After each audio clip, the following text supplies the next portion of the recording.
Bonjour à tous, bienvenue à cette dernière vidéo. Et oui, toute chose a une fin et c'est aujourd'hui que cette série-là de vidéos va se terminer.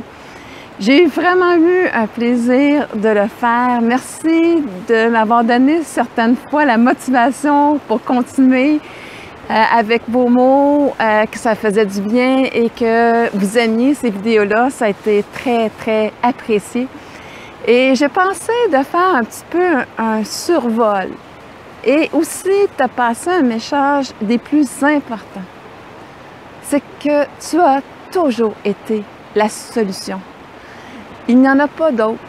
Je ne cherche pas à l'extérieur. Quand tu demandes de l'aide à la vie, oui, elle va te l'emmener, mais dans une expérimentation. Et lorsqu'elle va le faire pour toi, parce que tu demandes à travers une certaine expérimentation, de te provoquer, eh bien, à ce moment-là, elle va le faire parce que tous tes membres, tu passes une demande à la vie et elle va fonctionner de cette façon-là. Mais tu vas toujours avoir à vivre une expérience qui va susciter chez toi des émotions pour que finalement tu arrives à délaisser ce que tu n'as plus besoin pour aller dans ta route à toi. Alors, je vais passer un petit peu à travers un peu les films qu'on a vus ensemble pour faire un genre de récapitulation. Le premier, c'est Blanche-Neige. Alors, qu'est-ce que tu as appris là-dedans? C'est vraiment de voir que notre dépendance, c'était le miroir.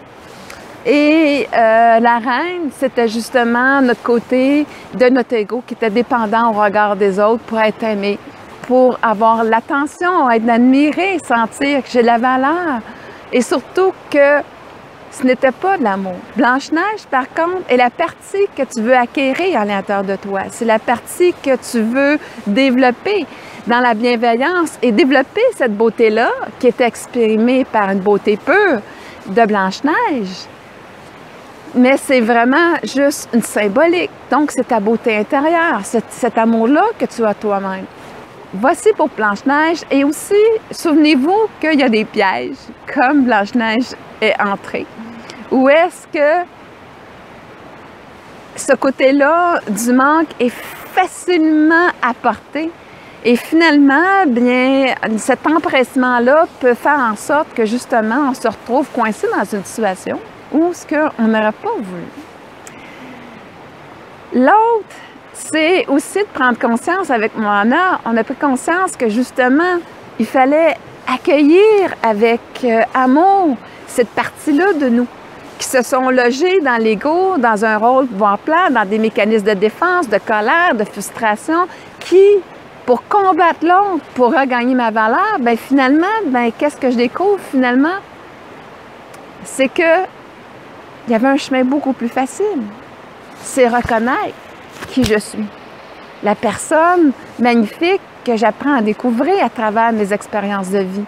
Et à ce moment-là, eh bien, ça m'emmène où? Ça m'emmène justement au niveau de devoir me pardonner parce que finalement, j'ai quitté qui j'étais en voulant combattre l'autre parce que les comportements ne sont jamais des comportements qui sont bienveillants, qui sont des comportements d'amour.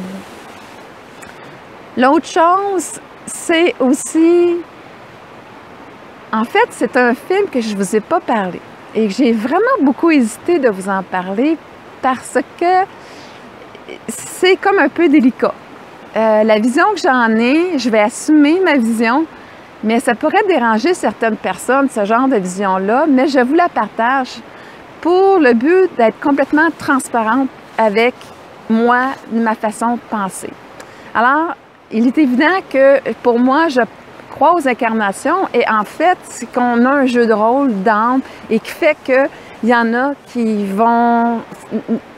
Chacun, on a à apprendre à grandir à travers des situations et moi, j'y crois fermement. Alors, le film que je voulais vous parler, c'est Le chemin du pardon.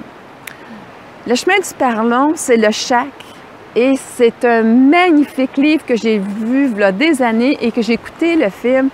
Et l'histoire, en fait, c'est l'histoire d'un petit garçon où est-ce que son père est alcoolique, il bat sa mère, il le bat.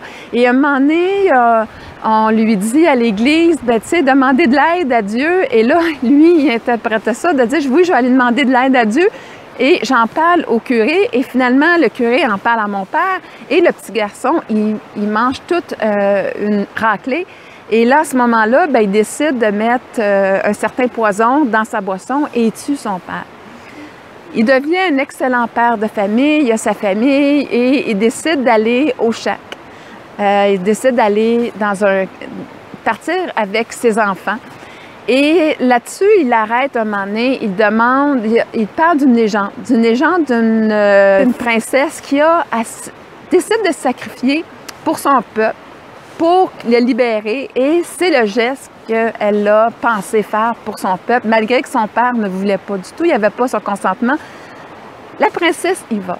Et le soir, avant arrive le drame, c'est que sa petite fille, elle lui demande, « Papa, est-ce que moi je vais avoir un sacrifice à faire? » Il dit, « Non, non, tu n'auras jamais ce sacrifice-là à faire. » Il dit, « C'est juste une légende, ma belle. » Et le lendemain, la petite fille, elle est kidnappée pendant que le père va sauver ses deux autres enfants d'un danger de noyade. Et à ce moment-là, eh bien, il laisse, bien entendu, sa petite fille sans surveillance, malgré qu'il y avait du monde alentour, et elle se fait kidnapper. Il la retrouve morte, tuée par un tueur d'enfants à série. Et là, c'est la débandade. Là, il va justement retourner un moment donné au chac, où est-ce qu'il va rencontrer Dieu sous plusieurs formes. Et moi, ce que je comprends de ce film-là, parce que je ne veux pas aller trop loin, je fais juste vous raconter l'essentiel pour que vous compreniez, c'est que il avait à pardonner au meurtrier de sa fille parce qu'il savait comment est-ce qu'on peut être blessé par un père et vouloir tuer. C'est certain que là, lui, c'était son père qui a tué par rapport à ce qu'il leur faisait.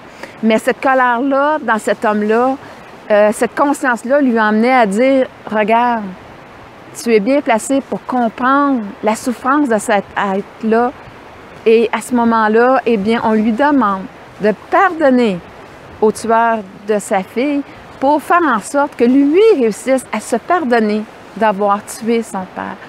Et l'histoire de sacrifice aussi, au niveau, j'aime pas, c'est un jeu d'âme, j'aime pas ça dire sacrifice, mais la petite fille, elle l'avait senti, et finalement, eh bien, il y a la possibilité de la voir toute joyeuse, elle, dans l'autre monde, et ça lui donne le courage de pardonner, de se pardonner d'avoir tué son père, parce qu'il en faisait des cauchemars, il n'arrivait pas à bien vivre avec ça. Mais il y a une chose, par exemple, il s'est pardonné. Et en se pardonnant, il a laissé ouvert, tu sais, comme qu'on avait vu dans le film, justement, de Moana. Et cette ouverture-là, de laisser tomber la notion d'être un meurtrier pour accueillir le père qui a été. Que son père, justement, n'a jamais été, mais que lui a été. Et là, de dire que je suis un bon père, que c'est pas quelque chose que je pouvais contrôler cet accident-là, ça avait à voir. Et à ce moment-là, eh bien, ça me donne l'ouverture d'arriver avec le jeu de la vie et d'accepter, de libérer cette notion-là de meurtrier pour dire je n'étais qu'un enfant meurtri, en douleur, qui ne savait plus quoi faire, comment s'en sortir. Et à ce moment-là, dans le pardon, bien, je suis capable d'accueillir la beauté du Père que je suis devenue et d'être fière de la personne que je suis. Et d'être capable de m'aimer. Alors, à ce moment-là, bien, il a retrouvé la joie de vivre, il a retrouvé ce bien-être-là qu'il n'avait jamais eu et il a pu profiter de la vie. Et ça, c'est aussi un message très important. C'est que arrêtez de souffrir pour les autres et faire en sorte que oui, vous pouvez être heureux, malgré qu'est-ce qui se passe alentour ou qu'est-ce qui est arrivé à d'autres personnes qui vous sont chères. C'est tellement important que vous choisissez ce chemin-là de joie de vivre parce que c'est le plus grand service que vous pouvez vous rendre et que vous pouvez leur rendre. Être empathique à leur douleur, leur souffrance, n'emmènera pas grand-chose. Parce que ça va vous rester enfermé dans ce piège-là, de ce rôle-là de loyauté, des fois face aux parents, face aux personnes qu'on a aimées. Et à ce moment-là, eh bien, c'est voué à une non-évolution. Alors, c'est un des films que je voulais vous parler. Il y a aussi la notion avec divergence. Hein? Alors, si je vais dans divergence, c'est là où est-ce que j'ai mis mon titre.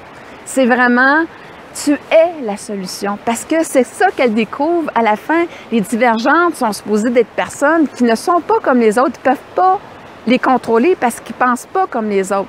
Et là, à ce moment-là, ça fait qu'ils ne peuvent pas les manipuler et ils veulent les détruire. Mais finalement, ils avaient accédé à un secret et il y avait juste une divergence qui avait la capacité d'aller atteindre les 5 épreuves. Et là-dedans, bien, je vais vous dire, c'est oser. Osez être qui vous êtes. Soyez sincère avec vous-même, à savoir de découvrir c'est quoi vos habiletés qui sont spéciales et qui va vous donner de la valeur dans ce que vous êtes. Quel est le véhicule que vous allez décider d'utiliser pour que ces valeurs-là, cette valeur-là, vous pouvez vous en nourrir et en nourrir les autres. C'est quelque chose de très important et aussi votre système de valeurs qui va soutenir ces habiletés-là avec ce véhicule-là. Et à ce moment-là, bien, vous allez être à la bonne place dans vous-même. Mais vous avez besoin d'être sincère vis-à-vis de vous-même. Sinon, vous allez vous trahir dans le parcours. Et là, à ce moment-là, c'est là qu'on a à apprendre à se pardonner. Et on est en colère après l'autre, mais finalement, le reflet, c'est souvent que je suis en colère après moi parce que je le sais en l'intérieur de moi qu'il y a une partie de moi que je n'ai pas voulu voir. Et ça, c'est important aussi. C'est de voir ce qu'il y a à voir. Les personnes, ça se peut que vous n'emmènent pas les meilleures facettes d'eux, mais il va falloir que vous preniez vos choix selon ce qui est là. Pour vous, en agissant avec compassion pour l'autre. C'est super important parce que, comme j'ai dit, la compassion vous permet de laisser les actions à l'autre, leurs émotions, et pouvoir ensuite écouter tout ce qui se passe par rapport à choisir la personne que vous désirez être dans cette situation-là. Si vous voulez combattre, en fait, c'est que vous allez tomber dans la fréquence énergétique qui peut être la colère, la haine, la honte, peu importe ce que vous allez être entraîné par la situation avec l'autre. Et là, à ce moment-là, eh bien, vous êtes piégé dans l'ego. Rien prendre personnel et entrer dans la compassion pour accepter ce qui est et trouver la solution pour vous est le meilleur moyen pour y arriver. Et le dernier, bien, c'est justement, c'est s'aimer. S'aimer dans la différence de ce qu'on est. Et c'est tellement, tellement important. Et c'est drôle parce qu'il y avait un film que j'avais pas prévu d'en parler. Et comme j'ai trouvé ceci à mon arrivée, La Reine des Neiges, où ce que j'avais emmené le plan de conscience, eh bien, vous voyez que dans La Reine des Neiges, qu'est-ce qu'on disait? C'est qu'on a besoin de cette différence-là.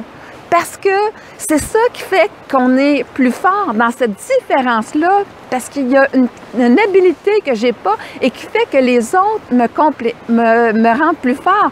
Des complémentarités qui fait que si je joue mon rôle, pas mon rôle, je suis qui je suis et l'autre est qui il est, ça va faire en sorte qu'on va s'unir. Et La Reine des Neiges, c'était vraiment ça, le principe qui faisait que d'unir deux mondes. En fait, c'est d'unir justement nos différences et qui fait en sorte que ça fait un monde. Il y en a toujours été ainsi. C'est de cette réunion-là que l'on parle. Ensuite, eh bien, je vais vous parler de ces biscuits, bien entendu. Donc, vous vous souvenez, justement, quand je parle de cette habité-là, cette passion-là, cette puissance-là intérieure, qui fait que c'est votre force intérieure, c'est ce qui vous drive, c'est ce qui vous fait en sorte, qui vous allume dans la vie. Alors, c'est votre cheval. Vous êtes le jockey. Vous devez justement prendre les rênes de votre vie et vous êtes 100% responsable de ce que vous créez. peu importe ce qui s'est passé, c'est que arrêtez d'être dans l'illusion, justement, que vous ramène vos blessures, parce qu'à travers ces blessures-là, vous retournez dans le passé et vous n'êtes plus en mesure de, justement, reprendre cette vie-là, de l'avoir dans la maîtrise. Donc, la maîtrise, c'est d'aller en avant avec le pouvoir de l'intention. Et là, à ce moment-là, bien, quand sur mon chemin que je parcours, OK, je reprends les rênes quand je les perds parce que je me sers du pouvoir de l'intention pour ramener mon intention ou la personne que je souhaite être. Et là, à ce moment-là, bien, je crée ma vie dans cette dimension-là de mon être où est-ce que j'ai la possibilité de dire, OK, la prochaine fois dans cette situation-là, voici comment je veux agir parce que ça va être plus harmonieux, ça va être plus dans l'amour, ça va être plus près de qui je suis et je vais me sentir bien en agissant comme ça. Donc, j'arrive tout simplement à placer mon énergie et quand je prends ma reine pour aller à quelque part, eh bien, je place mon intention aussi de comment je veux me sentir, quelles sont les forces que je dois avoir et comment je veux ramener justement pour être toujours bien avec moi-même. Et là, à ce moment-là, eh bien, ça me met en bonne position pour faire ma course que j'ai à faire dans la journée et sortir dans la ligne d'arrivée de la fin de la journée que je fais « Wow! Ça a été tellement une belle journée! » Et j'ai mon imagination pour tout ça. Et en fait, vous savez que l'inconscient, en fait, ne fait pas la différence entre ce que vous vivez ou ce que vous imaginez. Votre mental ne le fait pas. Il est juste un exécutant. Alors, voyez-vous, et le coach, c'est justement là, c'est quoi le cadre que vous allez vous donner? Quel est l'endroit que vous allez décider de vous installer? Hein? Et là, à ce moment-là, pour être dans un environnement qui va être sain et qui va vous faciliter cette course-là, parce que ça va faire en sorte qu'il y aura moins d'endroits où est-ce que vous allez vous enfarger sur le chemin pour aller dans la victoire, d'être capable de trouver cette maîtrise-là du maître intérieur.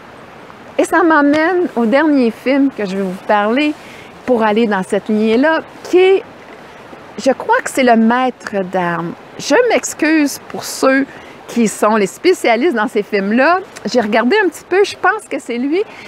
Dans la première scène, au début de ce film-là, il y a un homme qui a son école d'arts martiaux et il est très intègre. C'est vraiment pour les bonnes choses et dans la maîtrise de l'émotion et du savoir-être, du savoir-faire.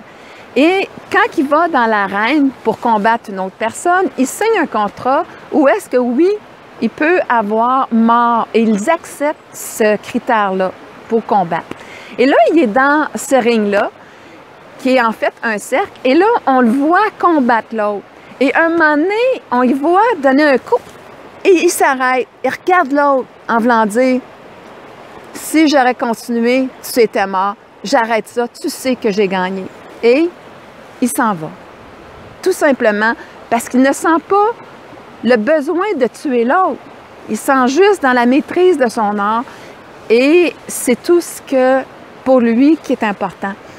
Et là, à ce moment-là, eh bien, il quitte et l'autre, dans son ego, là, il veut chercher à le rattraper et se battre avec lui, de reprendre le combat. Il fait juste quelques flips, il sort de la scène en sachant très bien qu'il a gagné.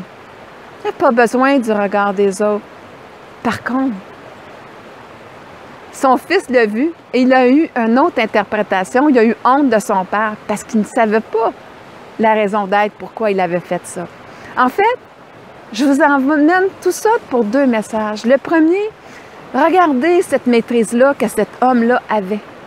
Dans ses convictions, comment qu'il a été dans l'amour, dans sa force de son art et qui a exprimé vraiment un savoir-faire, un savoir-être et un savoir-être dans l'amour.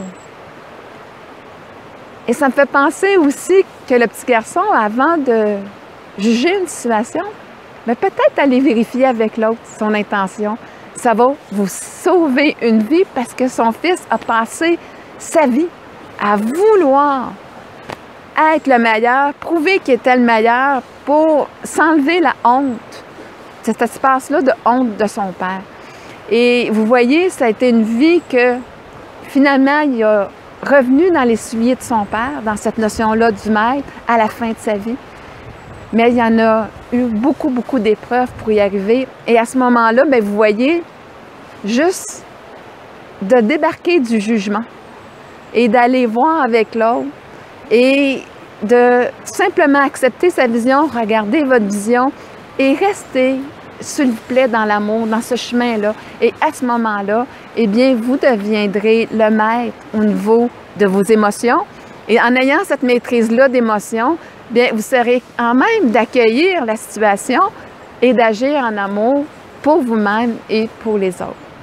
Alors, j'espère que ce petit résumé-là vous a plu. En tout cas, moi, ça m'a vraiment fait cheminer avec vous dans tout ce qu'on a encheminé avec toi, dans tout ce qu'on a parlé.